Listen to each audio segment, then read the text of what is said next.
My name is Kit O'Connor. I'm an ecologist with the Rocky Mountain Research Station Human Dimensions Science Program here in Missoula, Montana.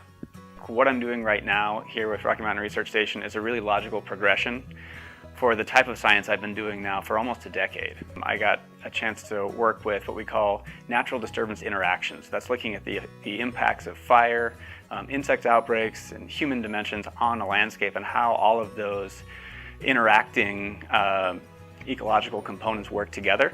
After that, I moved into a postdoc position that looked at how fire becomes a risk on the landscape and actually looking at current fire risk and then projecting that forward into a climate change dimension and looking at how future climate change risk might become an issue.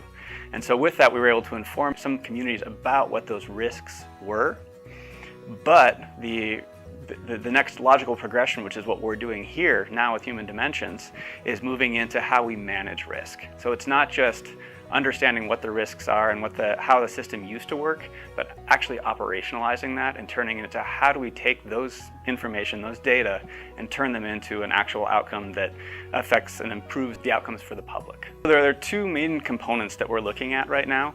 A huge part of it is fire planning. It's understanding that fire is a natural component of a lot of the landscapes here, especially in the western United States. And what we're looking at is how to incorporate fire not just as an emergency response, but understanding that fire is also necessary in a lot of these systems, which means that we need to incorporate that emergency response when necessary, but also look at it as a potential benefit on the landscape when it's possible. What this actually means for the public is trying to make a landscape that's safer for homes, safer for human populations that are up near these wilderness areas, these areas that are really designed to burn naturally.